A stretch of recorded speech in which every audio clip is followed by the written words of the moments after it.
It's a privilege to be here today to talk about the issue of ownership of open data. And I want to especially thank the organizations and individuals who've supported this work on ownership of open data that has allowed me to provide some of the insights with you here today. That includes GODAN, which originally asked me to begin thinking about this problem about a year and a half ago and produced a working paper on the topic of ownership of open data, governance options for agriculture and nutrition. The Global Institute for Food Security, which is at the University of Saskatchewan in Canada, that supports this work, and the Open African Innovation Research Network, Open AIR, A-I-R. If you're interested in that network, you can go to our website at openair.africa, and you will learn about a network of almost 50 researchers across disciplines from law to economics to business to anthropology, working on innovation from an Afrocentric perspective, and that's funded by IDRC and SSHRC, two Canadian organizations. And of course, thank you very much for the organizers of the conference for the opportunity to participate in this. Bonjour aussi, mes amis d'Afrique francophone. Et je vais parler en anglais, mais s'il y a des questions en français, je vais essayer de répondre. Okay, so I've handed out an infographic for you. I have no slides today. Instead, everything that you need to take away from this presentation is here on this infographic about ownership of open data that one of my research assistants, Mr. Barbet, has helped me to prepare. And it summarizes two papers, actually. One paper that was done by GODAN, which I already referred to, and another more specifically exploring governance options to take this issue of open data ownership further. And our main interest in doing this is to find ways of guaranteeing fair and equitable benefit sharing, not just access to data, but sharing in the benefits that flow from data. So I'll start by talking a little bit about the power structures in the open data ecosystem involving contributors and collectors and consumers of data. And then I'd like to talk a little bit about the causes of power imbalances, some of the inhibitors to fair and equitable benefit sharing, some technological or technical causes, some social causes, and some legal causes as well. And then when we flip over to the back of the graphic, we'll start to talk about some solutions. I've proposed 4 different solutions here: cooperation, a certification scheme, model legal frameworks, and an international treaty. But we'll focus today primarily on one, which is a social certification scheme, a way of branding open data so that people know that there's been fair and equitable benefit sharing.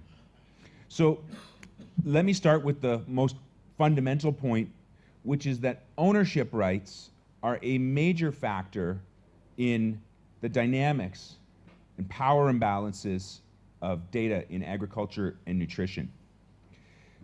We can talk a lot about open data technical standards, and we can talk a lot about social norms and social practices, economic opportunities, but behind all of that are legal rules that govern ownership of data. Who actually owns the data that we want to open up and make more fair and equitably shared? Who owns that? The fact of the matter is, it's mostly intermediaries, collectors. We'd like contributors of data to have more rights, farmers themselves. It's important that consumers of data also have rights, especially access, and sometimes those contributors are themselves the consumers in the ecosystem. There's a full circle between the contribution of data and the consumption of data. But the legal reality is that it's the intermediaries who invest in the collection of data, who, under international and most countries' national laws, have the strongest legal rights to ownership. And I'm going to explain a little bit in the next section as to how and why that's the case.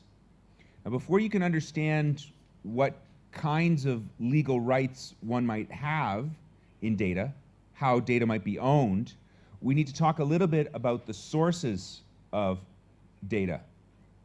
So there are a wide variety of sources of data, and depending on the source of data, the ownership interests may be different. So I think you've been hearing today and over the past several days about data that comes from satellite imagery. We've been hearing about data that's collected and disseminated via SMS and apps. We saw some fascinating examples just this morning. The internet is, of course, a source of data collection and a very powerful tool for data sharing, including the mobile internet.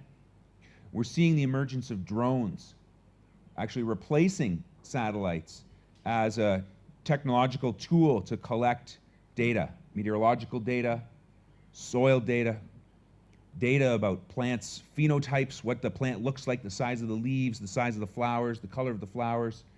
This sort of data is being collected by drones now. We have government statistics, which of course are collected by surveys or from customs officials. All kinds of government departments compile statistics related to agricultural and nutritional data. We have communities themselves that are sources of data. And here is where some of the consensus between developed and developing countries starts to break down, because when we talk about community-owned or community-driven data, in many contexts we're talking about indigenous and local communities that have agricultural, ecological knowledge that doesn't fit into the paradigm of big data. So we need to reflect on this question. What's the difference between data and information? What's the difference between data and knowledge? Where is that line drawn? When do we say something is data, and when do we say something is ecological knowledge or cultural or spiritual knowledge? Can that be classified as a kind of data when we're talking about legal ownership? We've got farmers themselves, probably the most important producer of agricultural and ecological data in the entire ecosystem. And farmers are increasingly using technological tools of precision agriculture with all kinds of things like GPS sensors and onboard computers.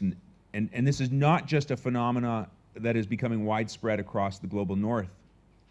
We're increasingly seeing more sophisticated technology applied throughout the world, even on smallholder farms in the developing world, the continent of Africa, and all of its countries. So I wanted to talk a little bit about that to give us a better sense of the sources of data ownership. My background is law. I'm a lawyer and a law professor. Intellectual property law is actually my core area of work. And it's very rare that when we discuss data ownership that we get into the technicalities and nuances of how that actually operates in practice. And so what I'd like to do is just go down a list of different kinds of rights that can exist, legal rights, enforceable legal rights that can exist in data, to give us a sense of the scope of the problem that we're dealing with here. One of the first and most fundamental types of rights that one can have in data are copyrights. Copyright law, since the Berne Convention, an international treaty from the 1880s, does not protect ideas, and it doesn't protect facts. So the underlying facts, any particular data point on its own, is not protected by copyright. But copyright around the world does protect compilations of data. Any time that skill and judgment has gone into selecting or arranging data in a compilation, that compilation of data attracts copyright protection. And as I was saying earlier, it's almost always the collectors, the intermediaries, who exercise skill and judgment in compiling the data. So no particular data point is protectable, but the compilation is.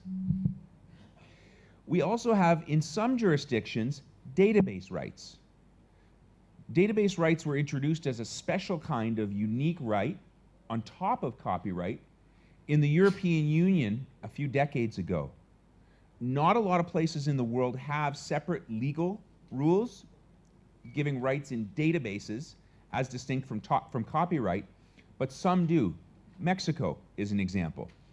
So we have two different kinds of legal rights already, copyright and database rights, that in some jurisdictions are layered on top of one another. Then there's the topic of digital standards. We heard earlier about different kinds of technical standards that might be employed to protect data. Sometimes those technical standards give rise to challenges around interoperability.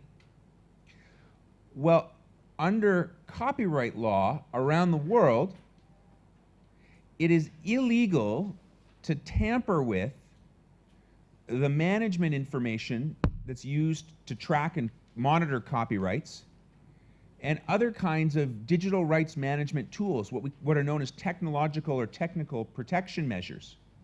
If you've ever tried to access Netflix and got a message that says this content's not available in your jurisdiction, or tried to watch a DVD in a DVD player but it's from a different region of the world, or tried to copy and paste a PDF document and the software won't let you do it.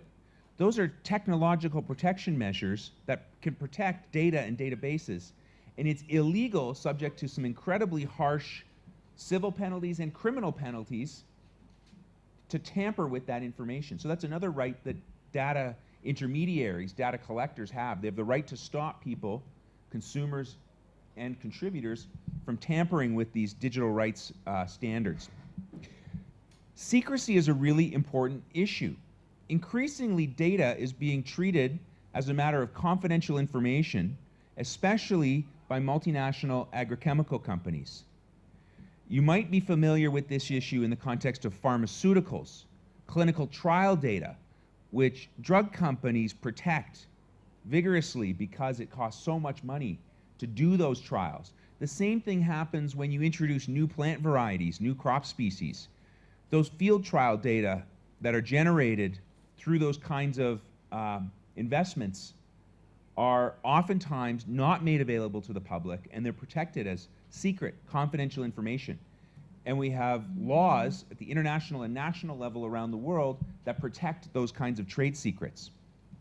There may also be privacy rights associated that approximate ownership or that give rights that are like ownership. Now, in this case, it's not necessarily the intermediary. Here is one of the areas we see that farmers or contributors might have some sort of legal rights. So if an intermediary is attempting to fly a drone over top of a farm, and that reveals personal information, identifying information about an individual, then privacy rights may be invoked. Or sometimes when data is provided to intermediaries and collected in big data sets, if it includes things like birth dates and names and even municipal addresses, those might be protectable under privacy laws. It's one of the few areas where farmers actually might have some rights that they can enforce. There are, of course, patents, which are sources of information themselves, patents on genetically modified crops, or plant breeders' rights on hybrid crops. And these are actually sources of information, places where individuals can go and look for technological discoveries, inventions that are described in the patent literature. Now, most of what I've been talking about so far is the legal background. So these are the laws that are enacted at the national level or at the international level and then implemented nationally. But legal issues around ownership also arise at the individual level between private parties, and they're dealt with by contracts. So sometimes those contracts are easy to understand. Sometimes they're very difficult to understand. They can span a spectrum from agreements where you just click to agree to the terms and conditions of using an app, unbeknownst to you that the app is collecting data about where you are and what you do. But you formed a contract to permit that person to use your data. Anybody use Facebook? This is what I'm talking about. Have you ever read the terms and conditions? I didn't think so. So this is a real problem. As data becomes more ubiquitous and more valuable to intermediaries, we're increasingly being asked to click away our rights to control that data all the time. And that's not just in our individual capacity as, say, Facebook users. This is a real problem for farmers in the context of agricultural and nutritional data. How is it possible to ensure fair and equitable benefit sharing when the people who are giving up their rights don't even know that they're doing so and don't understand the terms and conditions on which they're being asked to agree? Now, sometimes those contracts are not really legal contracts, but more social or cultural normative contracts, implicit understandings around the ethics of data sharing. And that's really important when we look at the knowledge of indigenous and local communities. Those communities have their own protocols, not contracts on paper, but cultural understandings of what kind of data can be shared, under what circumstances, and by whom and to whom. So what I hope I've done is given you an overview of the complexity of this problem of ownership of data and the challenges around openness. So before we can really grapple with solutions to fairly and more equitably share the benefits of agriculture and nutritional data, we need to wrap our minds around the complexity of this legal problem. Now, myself and a team of researchers, the teams I've mentioned earlier at the Global Institute for Food Security and our AFRA Innovation team working on the Open Air Network, which you can find at openair.africa, like I mentioned earlier, have been exploring some solutions. And so on the back of our graphic, we put 4 solutions forward. One is interinstitutional cooperation. That's what's happening here. That's actually what we're doing here. We've got at least 4 different institutions that have come together, organizations that have come together and partnered to work on this problem. But this is just the start of a solution to fair and equitable sharing of benefits from data and open data. We need more forums where we can get together and move this agenda forward. And it doesn't have to be international organizations. It can be national organizations. It can be local organizations right in your own city or town or neighborhood. So what I encourage all of us to do is think about organizations around us that we're a part of or that we want to partner with, and think about how we can use the power of interinstitutional cooperation to create some change in governance of open data. I'm going to skip social certification and come back to that one in a minute. I want to deal with the other 2 first. Model frameworks are incredibly important. Now, there may not be a lot that any particular individual can do about the legislation that a country enacts, but collectively, we can have a powerful voice. So if we pressure our politicians to enact laws and policies that reflect the values we decide on around open data, we can create real change. And what can happen is once we get one country or a couple of countries on board, we can create momentum. We can have model frameworks in countries like, say, South Africa is a great place to start, that can be an inspiration for the region, say SADC.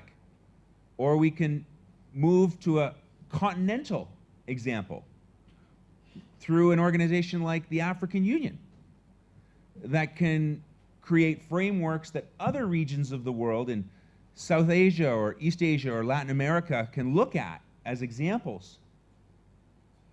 So the point here is to create models in terms of national policies and legislative frameworks that other countries or jurisdictions can emulate. I think the Holy Grail is an international agreement, a treaty, that sets out rights and responsibilities around data. But it's a long-term goal. It's not going to happen in 3 years. It's not going to happen in 5 years. It's probably not going to happen in 10 years. Ajit and I were discussing earlier today, and he said 50 years, and I think that's a realistic time frame. It could be 50 years before we get an agreement on this topic. But that doesn't mean that we just give up and sort of put it on the back burner. We can take steps toward that. And one of the most important steps that we can take, I think, is adopting social certification systems to change practices within the data community, and that those certification systems can serve as an impetus for international treaties and laws that reflect what people are already doing. So let me talk a little bit about what I mean by social certification systems. A social certification system relies on a trademark. Does anybody know what a trademark is? Think of a brand. Could be a name, could be a logo.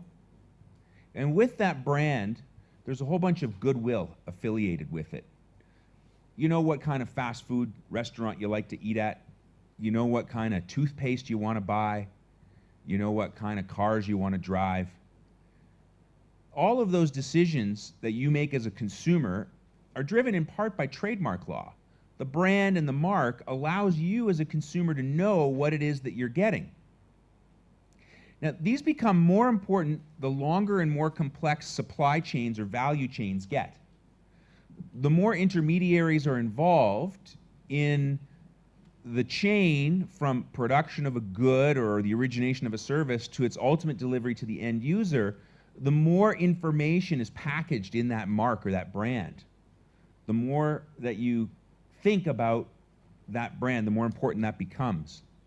Now, certification marks are a special kind of trademark because they don't protect any particular company. Instead, they protect a way of doing business, a method of production. They can reflect labor standards or environmental standards. So when you think about the Fair Trade Foundation, you heard of that? The Forest Stewardship Council. These are certification schemes that when that mark is put on a product, you know something about the way that that product has been produced. The environmental standards that it adheres to, the labor standards that are implemented throughout the value chain. There are other examples. Green Tag Certified, a South African certification standard around environmental friendliness, an ecological certification standard. Two in the middle that I've provided for you. One a Tanzanian standard and the other a South African standard around organic agriculture. We need a way to signal to collectors and consumers of that data that the data contributors are being treated well. And we don't have that right now. So we have these certification marks that tell us something about labor standards or something about environmental standards, but we don't yet have a mark, a scheme that tells us about how data was collected and how benefits might have been shared around that data.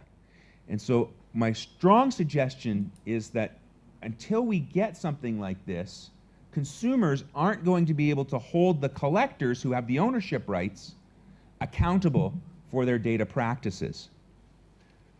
And let me just end with a very practical example. Think about Facebook. Maybe you don't care about your privacy. I don't suspect that's the majority of us. Rather, you're willing to trade it off for convenience, for some other access to a platform, access to a service, access to a network. But wouldn't it be nice if in your own day-to-day dealings with companies like Facebook or in the internet in general, you had an easy way to recognize, oh, that is a certifiably fair standard for their data collection practices.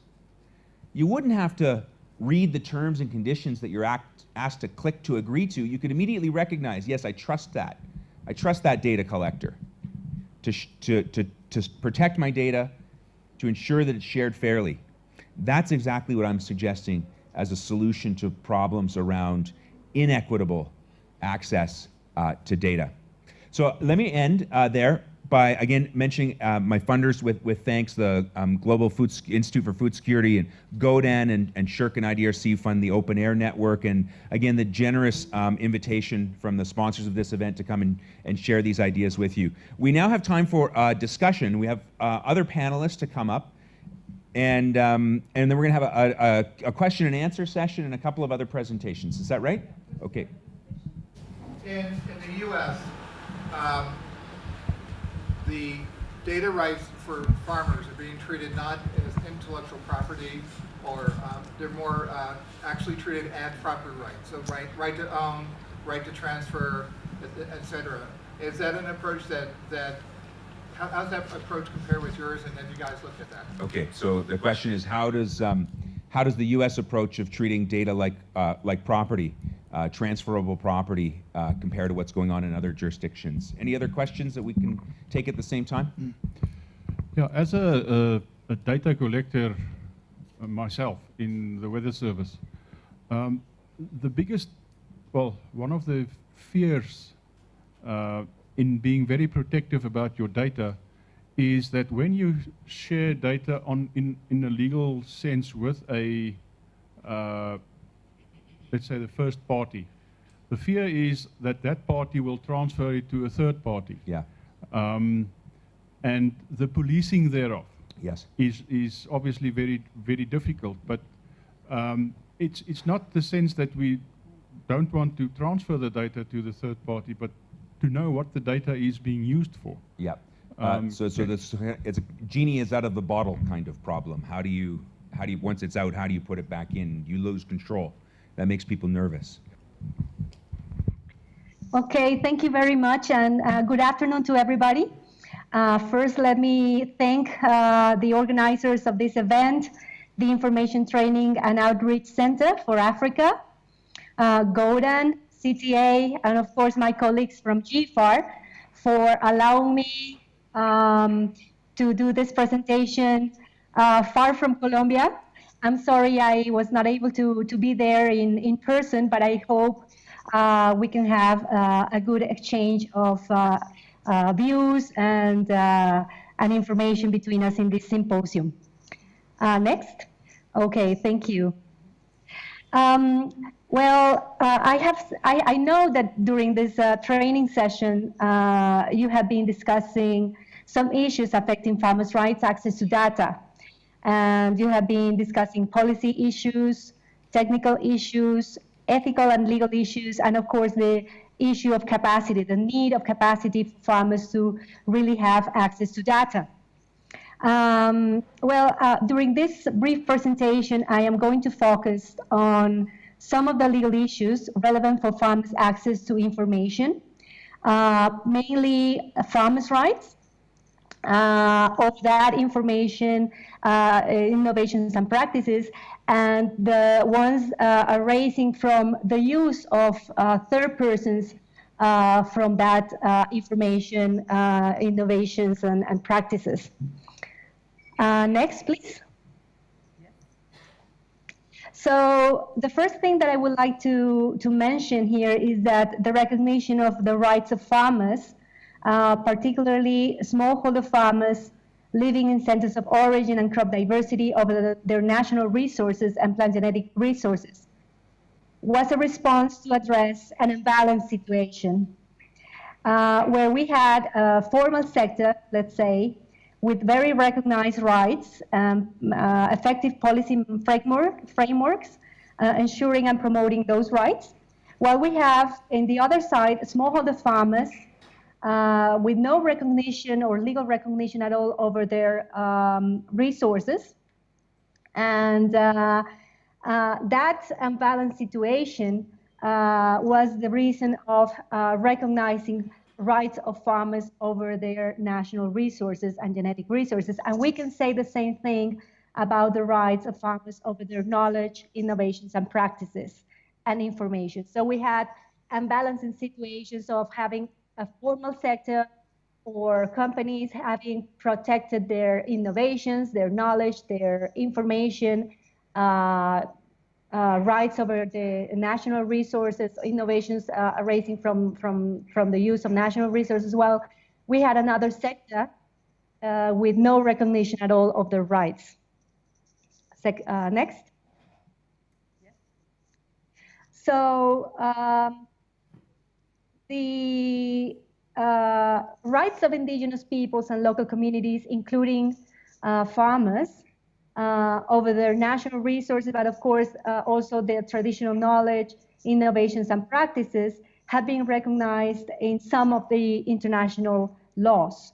So, for example, we have the Convention on Biological Diversity of 1992, which recognizes that the governments should promote the wider application of the knowledge, innovations, and practices of indigenous and local communities relevant for the conservation and sustainable use of biological diversity.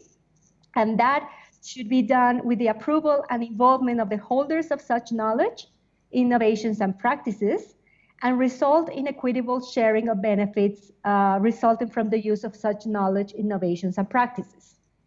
On the other hand, we have the International Treaty on Plant Genetic Resources for Food and Agriculture of 2001, which is actually the first international instrument recognizing farmers' rights as such. And that international treaty established a non-taxative list, just an enunciative list, of measures that governments should adopt to realize those rights at national level. And within those measures, they include the protection of traditional knowledge and the participation of those communities in decision-making processes. Next, please. We have currently in the moment the UN Council on Human Rights negotiating a declaration of the rights of peasants and other people working in rural areas. But it is still a draft. It has not been adopted. But it is interesting because it addresses some quite related rights, let's say, when we talk about the rights of farmers over their information, innovations, practices, and knowledge. For example, this UN declaration states that the governments should ensure meaningful participation directly or through the representatives of organizations of peasants and other people working in rural areas in decision-making processes with regard to data identification, research, and analysis and interpretation of findings.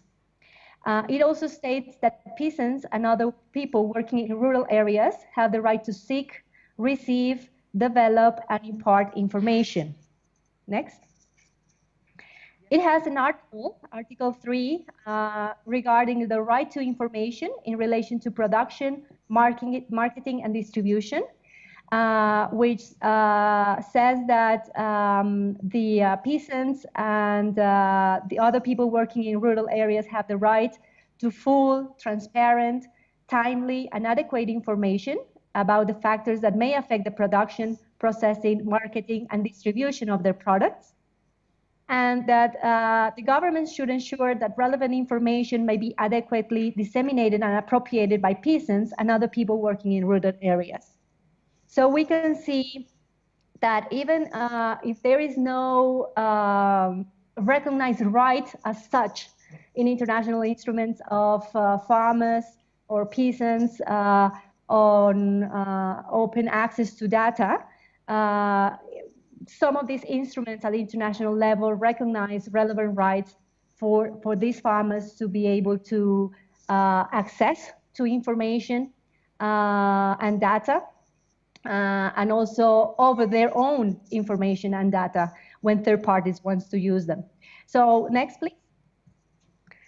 I am going to talk a little bit about the first right that I mentioned when talking about the Convention on Biological Diversity that farmers have to be for their approval and involvement when others wants to access or use their information, innovations or practices. And according to this treaty, well, the convention, the approval and involvement implies the free, prior, and informed consent of the third person or company or the service provider for accessing the farmers' knowledge, innovations, and practices. It should result in fair and equitable benefit of sharing of benefits, and it should also deliver in reporting and preventing unlawful appropriation of traditional knowledge. In 2016, the parties, all the governments parties of the Convention on Biological Diversity adopted some voluntary guidelines called the Motsu-Kuts voluntary guidelines, which is precisely about how to really get or ensure the rights of indigenous peoples, local communities that are, of course, sometimes farmers over their traditional knowledge, innovations, and practices. Next.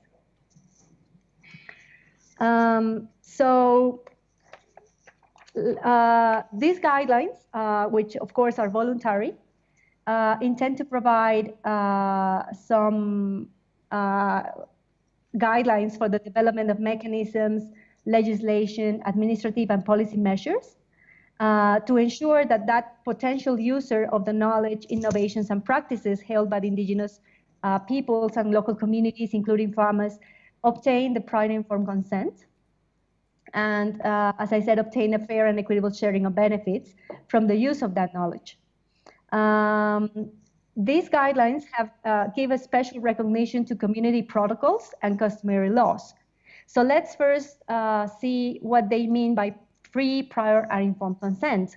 Well, free, of course, means that the innovations, practices, and knowledge of these communities are accessed under not pressure, manipulation, or intimidation.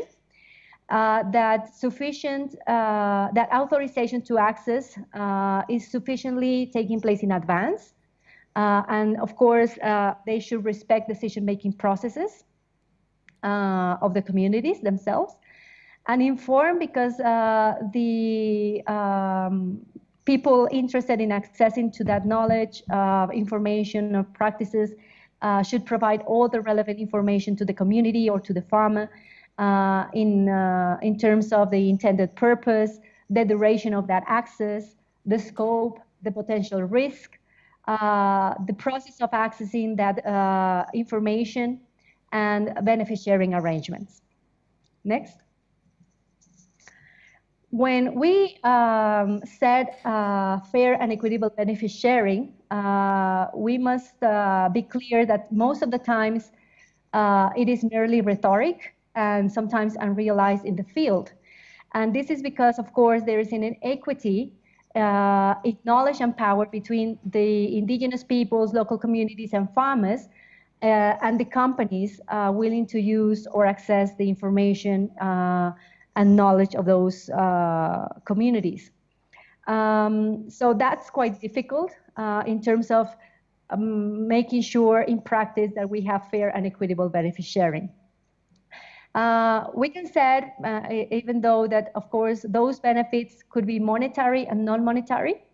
And for me, the main benefit will be the using of the using of knowledge, innovations, and practices, the open access to data, capacity, and technology transfer for those communities to be able to use the data and make it useful information. Okay, next. Regarding the prevention on unlawful appropriation of traditional knowledge, these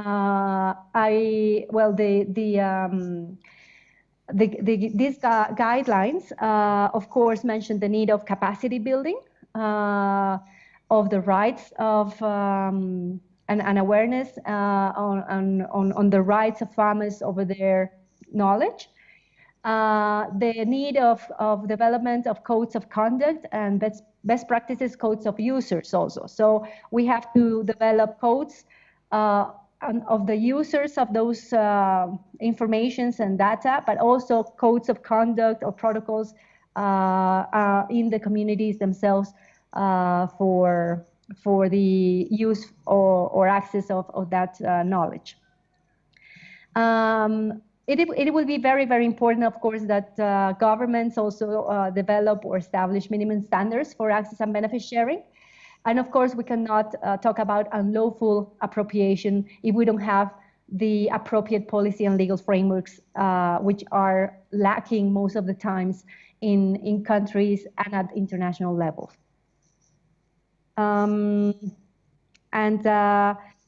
I think that's it. You can go to the last slide. I would just like to thank you for your attention. This was very brief in order to keep the time at the end for comments and for discussion. And I hope you had listened very clear to the presentation, even from the distance. Thank you. Thank you, Juanita.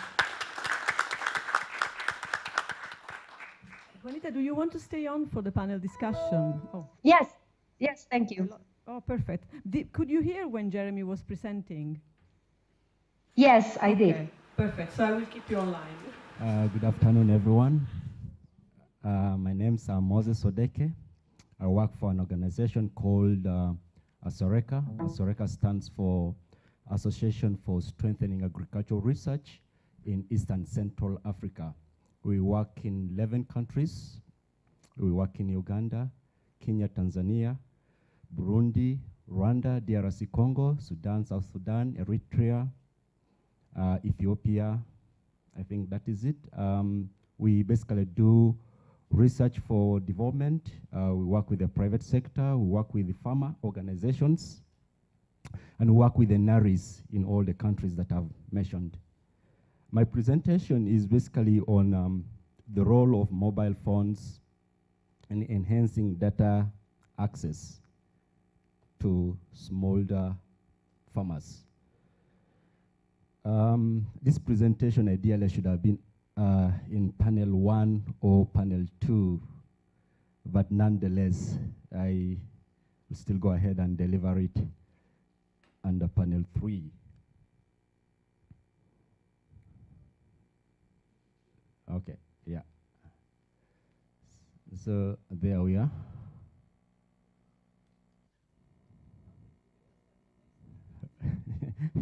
Okay, thank you. That photo is a photo of a smallholder farmer who is very happy because she has just clinched a deal.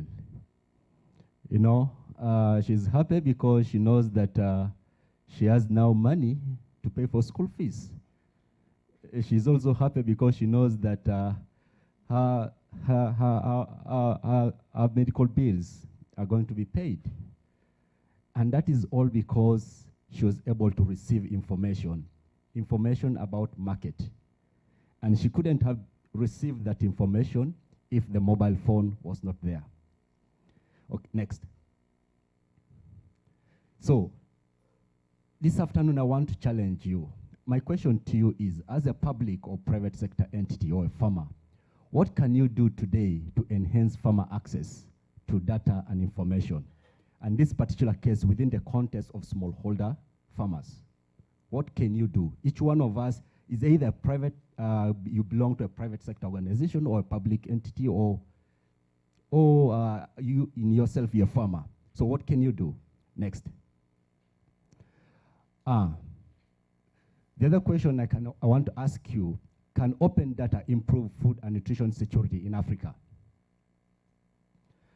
We know that we're often told many times that Africa is rich. And indeed, Africa is rich. Agriculture accounts for 32% of the GDPs in most of the countries in sub-Saharan Africa. And you know, in most of these countries, it employs up to 65% of the populations. In Uganda, it's actually about 75 to 80%. There is credible evidence that data is critical for agricultural investment and transformation in sub-Saharan Africa. And we know that the access to data and information by smallholder farmers still remains a major challenge because of financial and technical barriers. However, I also want to submit to you that mobile phone technology remains a potential delivery mechanism for enhancing access to data in rural areas. and this can happen under public-private partnership arrangements. Next.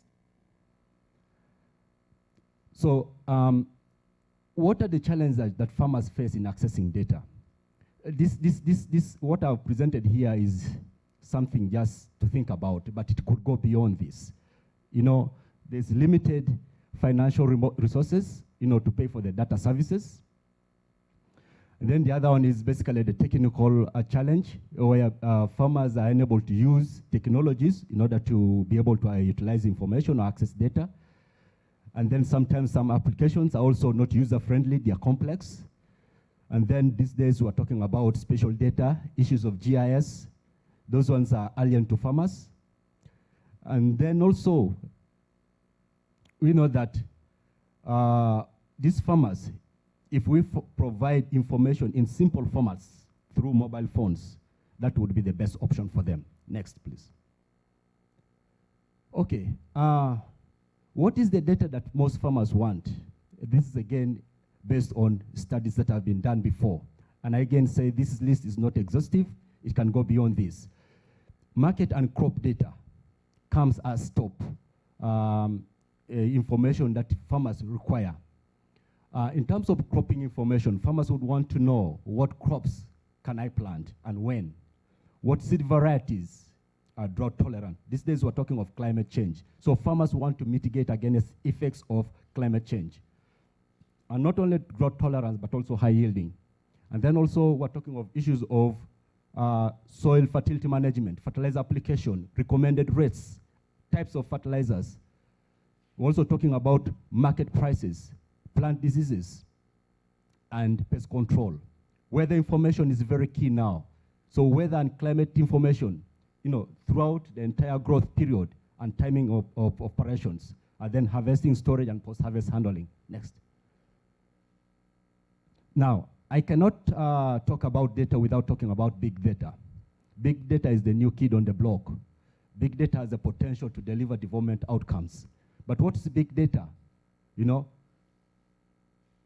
I have a couple of definitions of big data, but what I want to point out is that can we, as stakeholders, devise new innovative ways of leveraging the use of, you know, big data so that it can benefit the smallholder farmers? Next, please.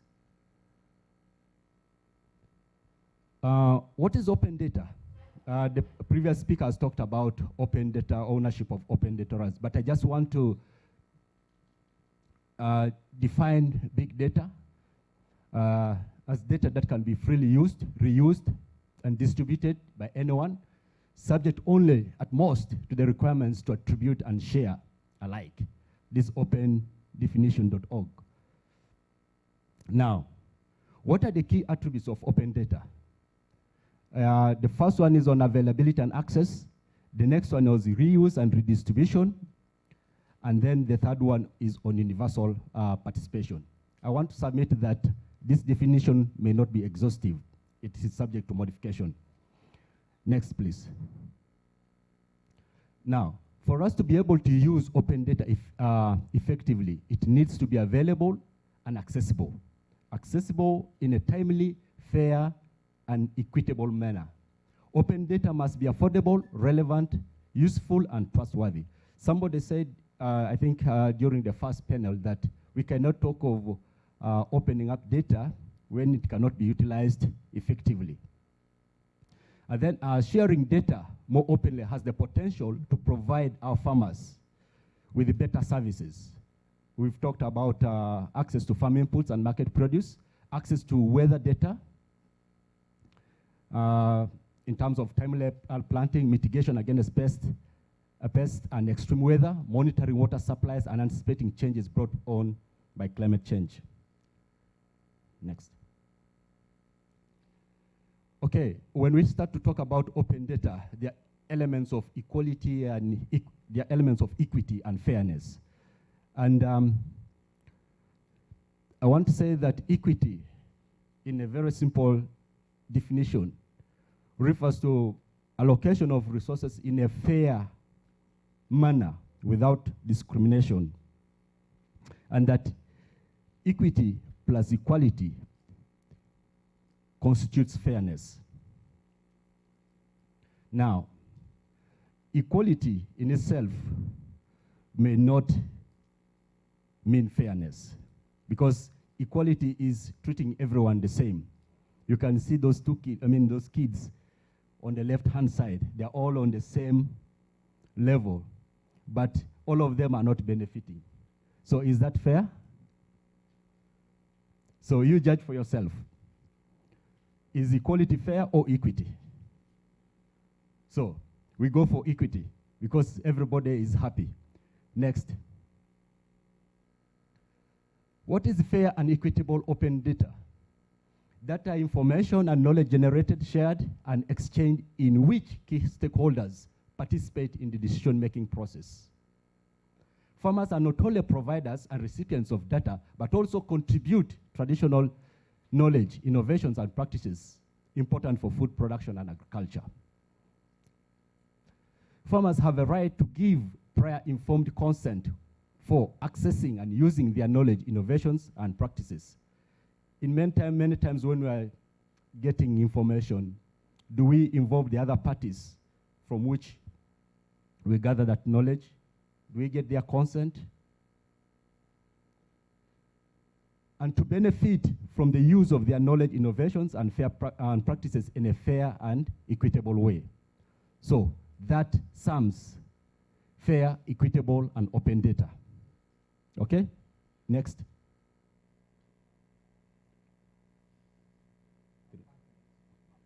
I'm being told that I have 5 more minutes. Use of mobile phones is expanding. I think this is all that, we can all agree with this. The mobile phone penetration rate is estimated at 69%.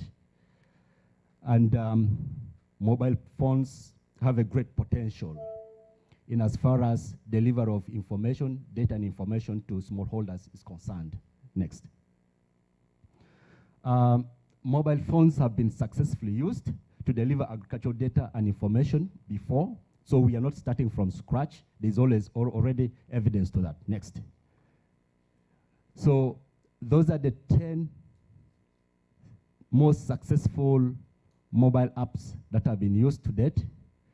We can see up there we have iCow, that is in Kenya. Then you have Vet Africa in East Africa, M-Farm in Kenya, Esoko in West Africa and some parts of East Africa, EZ Farms, that one also I think West Africa, AgroHub Cameroon, CocoLink Ghana, Kilimo Salama Tanzania, Kuza Doctor Kenya, Mudisa Botswana. So all the information they provide is there. So this is a testimony that mobile-based applications seems to be the way to go in the near future. Next. Just to expound on that, M-Farm, connecting farmers to the market, is widely used in Kenya. Next. What happens is that M-Farm basically provides farmers with market information. If you can see here, the farmer just types passion fruit, price passion Nairobi, and then gets the message. Passion fruit bag, 57 kilograms, selling at K shillings that in Nairobi as of that. Isn't that wonderful? Yeah. Next. The market is on your mobile. In other words, the market is on your hand. That's what it's saying. You don't need to struggle. It makes life easy if you have the handset. Next. Digital toolkit. This is enhancing smallholder access to agricultural information, crop finance, and farm in Tanzania. So what is happening here is that the mobile service operator partnered with some agricultural organization in order to provide services to the farmers, the crop finance, and then farm suppliers. Next. So delivers mobile phone-based farming advice to ensure that the best use of those inputs, and is expected to build the farmer's resilience. Next. This is you reporters in Uganda. What happens is that at one time, the bacterial wilt had hit banana production in Uganda, and people were grappling on how to control the disease. And then the World Bank teamed with the U-Reporters, these are online network, because there was a challenge, they didn't know where the disease was and how to provide prevention information to the farmers. So U-Reporters is basically a group of online reporters, about 190,000 plus. So they would basically report and relay the information that we've seen the disease in such and such an area, and then with that information they're able to create awareness and they're able to support the local extension systems to be able to control the disease. Next. So this is the banana which was affected. Next. This is the VIA monitoring tools. It's not a mobile-based application, but it just shows you how innovative things are getting. This is one of the most innovative ways of providing data and information to farmers. And in the next 5 years, this is going to be a game changer in the irrigation sector. With only those 3 lights, a farmer can know whether to irrigate or not to irrigate. Green shows that the water is adequate in the soil, so he can irrigate this. He doesn't need to irrigate his plot. Red shows that there's danger. The farmer needs to irrigate his crop. Blue shows that there's too much water in the soil, so he doesn't have to apply water. Next. So, what is the role of the private sector?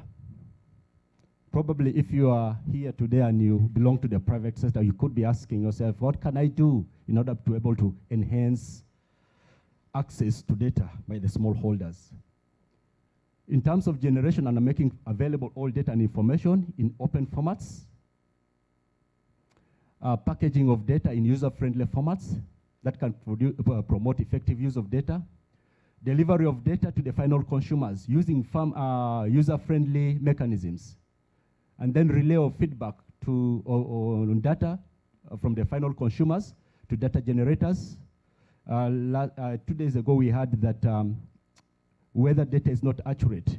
So the people in the weather stations need to know that the data is not accurate. What can they do to refine the information so that it's more accurate?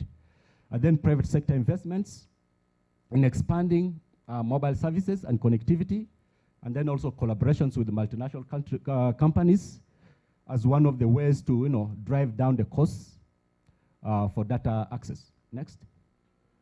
And then these are the issues that I want you to begin to think about. What can the public-private sector need to do? What can they do in order to drive down the costs for accessing data?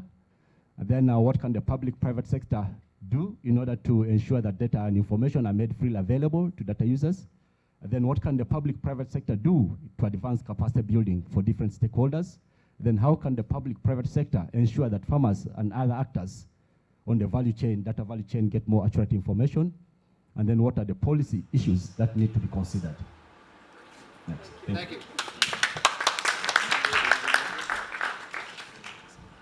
Good afternoon, everyone. Okay. From the presentations, I've had opportunity to learn more about data rights. In fact, I had to go through the internet and check back in my country how far we are. And I just found out that today in Kenya, we do not have any specific data protection right. We only have general rights, property rights, like the intellectual property rights. But for data, we just have a bill that was drafted back in 2009. It's still being reviewed. We are still consulting with the relevant stakeholders, and we hope it will be implemented soon. Thank you. So far, my feelings on it, it's all very interesting. I have a law background, so many of the things Jeremy has been speaking about are of great interest to me. I don't specialize in intellectual property, but from what he's said, these things are very important. And I think from having discussions about data rights, I had an event in Ghana recently where we had a legal roundtable and we spoke about data rights and why it's important, and other things came up of issues of religion and culture, which affect the importance or the need for data rights. So I think as we are going through and answering the questions, these are things that I'll be keen to come to an understanding myself, and to develop more knowledge from the panelists here about addressing these very important issues. Do we have any questions from our audience members about the issues that we've heard? We collected two already. One was about the U.S. approach, and another was the concerns that intermediaries, one question was about the U.S. approach to treat data as property, and another was concerns that intermediaries might have about reuse or misuse of data beyond the two parties who've agreed to particular terms. Any other questions for our panelists based on the presentations? Thank you very much. Mine is just a concern. Now, we all can agree that the government maybe process takes a bit more slow to act in terms of giving any ideas to support maybe farmers and other requirements as required by stakeholders. Now, maybe to ask the panelists, I don't know how we are going to integrate the aspect of legal issues, that is with government data concerning the farmers, and from the private sector that one thing like we want to do it now.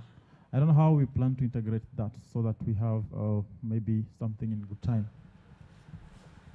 Okay, does anybody want to take a stab at answering that question? How do you reconcile the slow changes in the legal system with the private sector that's doing it now with or without updated laws and policies? I think it's difficult because you have to start somewhere, and every legal system is different. And you have to start off with the consumer. I think Ajit mentioned that the communities have to have a desire to have their rights in law. So my understanding is I'm more aware of the UK system in terms of the common law practice, which is basically the practice of the common man, which is then created into law as in a statute. So what needs to happen is within that community, they need to understand the importance of legal issues and the rights associated with them. Now, the private sector, they might be, oh, we're going to do it with or without it. But as private citizens, they need to value these issues and bring it with their government so that it can be enacted into law, so that the private sector can be held accountable. I think it has to start off from there. The conversation needs to take place. And I think that's maybe an answer to your question. Are these conversations taking place within your communities? That's maybe where you need to start off. Do farmers or individuals value these issues? And if they do, what are they doing about it? Because unless there's that push or the drive to address these things, private sector or individuals, whether national or international, will do as they see fit. So I think that's where it has to start. It starts from the individual first and the community to have that discussion, and then to press the people who've been elected, those in power, to encourage them to enact these things in law, as in policies or legislation. Yes, can I add something?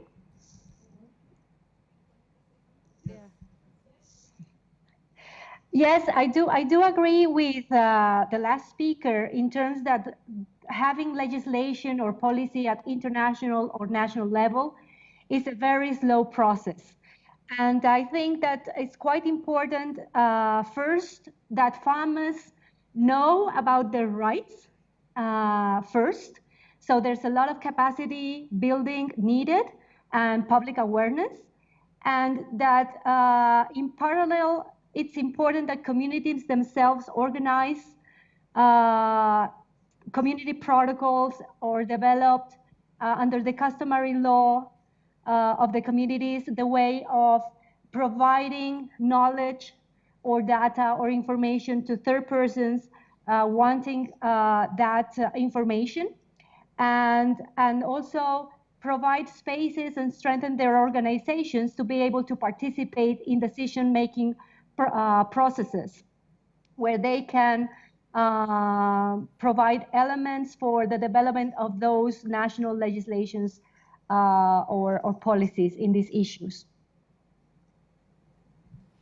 Yeah, just maybe to add something, I just wanted us to recognize that within these structures of farmer organizations, we have legislators among us. So if we push it at on organization level, we may be able to some extent influence the implementation of the data protection rights. I couldn't agree with that more. And I think that's an example of what we've actually seen happen in the US, where legislation has been driven by stakeholder demands. It's true that in the United States, even more so than elsewhere, data protection is like property. It's transferable through contracts, it's exclusive, and the protection is very strong.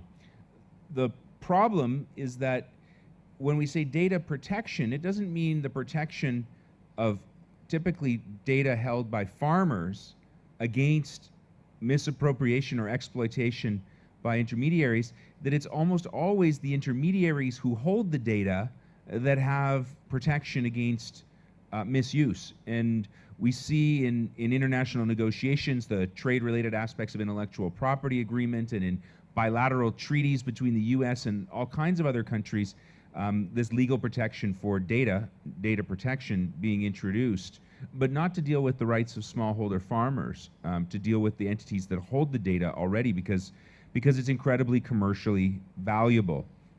Now, on that question, given the value of data, it's what the economists called the new oil, how do we encourage intermediaries who have it to open it up? How do we encourage government bodies, or especially private sector companies, to forego the economic benefits?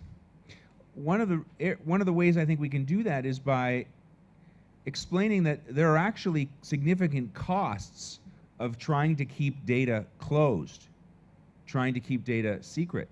As soon as you try to keep data closed, you've got to enforce those agreements.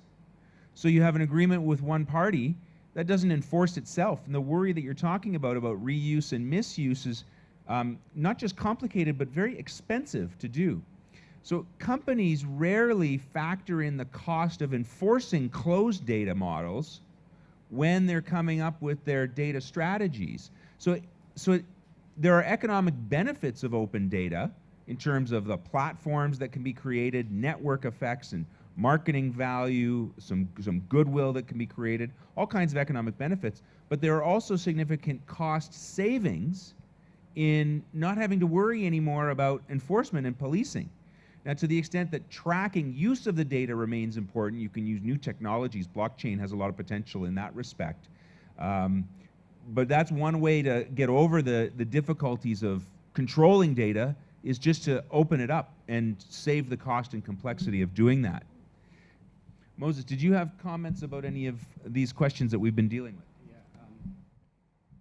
Yeah, I wanted to add that in the case of capacity building shouldn't just be for the farmers, smallholder farmers, but it's just for everybody along the entire data value chain. The same applies to awareness and sensitization. It's also for the entire actors that are involved in the data value chain, because even the government personalities that are involved in the data sector need to be sensitized about these open data issues. You may find that they are being slow in acting is because they lack the relevant information to act on. Now, in terms of the legislation, I know a country like Uganda has already developed a draft privacy bill. I think it was due for passing, but it had issues that need to be corrected. in developing such a bill, there needs to be participation by all stakeholders. The local farmers, the smallholder farmers also need to have an opportunity to be able to comment on that bill, so that at the end of the day, the legislation should be a win-win for all actors along the value chain. It shouldn't be skewed to the side of the government only, but it should be offering all benefits to all the stakeholders. I have a question. Right here, I see we talked about data. There's that data that the farmer owns, and it is that data that comes from out. Now, I need to know, me as a farmer who owns my data, what rights do I have? Is it a copyright, a patent, a contract, what? And then the service provider, like me who develops an application for the farmer, what rights do I have over that? The short answer is very few rights. The individual farmer does not select and arrange the data into a compilation, so they don't have copyrights or database rights. To the extent they do have collections of data, they can protect that as a secret, get data protection, but that's typically not the way in which most farmers have data. It's individual data points or knowledge or information. Once shared, they have very few rights. Privacy rights can be useful, but only to the extent that there's personally identifiable information. So if it's data about your soil or your crop or pricing, that's not data that privacy protects. If it's data about you or your family or your address or your birthday, that is information that you can have privacy in. The rights that Juanita mentioned in the plant treaty on plant genetic resources in the CBD are obligations that countries have to provide systems to protect the rights of farmers and indigenous communities, but they're mostly suggestive and non-binding guidelines, and important countries are not members of those agreements, like the United States, for example. So, I guess the core message is that there are enormous gaps, and that farmers don't have the rights that many of us think they or we do, or they don't have the rights that we think they should, and that needs to change. So we'll give a last word to Michael, and then Teresa, and then Juanita. Yeah, what I was going to say was, I think Jeremy made a key point there about when we think about privacy, that it's to do with your personal data. It's not to do necessarily with the farmer and the information that they've gathered. And even in data protection, from what I know from the UK, it's to protect the personal information. So maybe within the countries, when they come up with legislation, they can have that within the statute. And I think you made a point that right now is in Uganda, they have a draft privacy bill.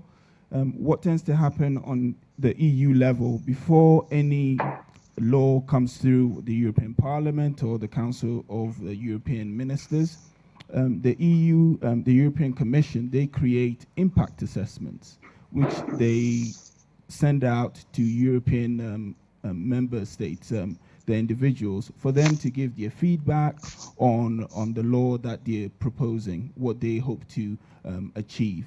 So that's something that countries could do as well, you know, send it out to farmers or the citizens to say, this is legislation we wish to enact. What are your thoughts? What are your feedback? That's something useful as well, so that people in power can have these things in mind as they're arguing and debating the creation of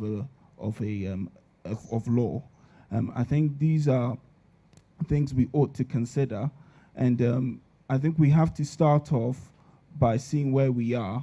I think Jeremy's paper gives loads of good suggestions of what we can do, you know, coming together as institutions to build a community, and then gradually working towards the enactment of law, and then maybe in the future having an international treaty. So I think we have to start off from home and see where we are, and then make the changes as needed. Maybe I would just want to challenge you.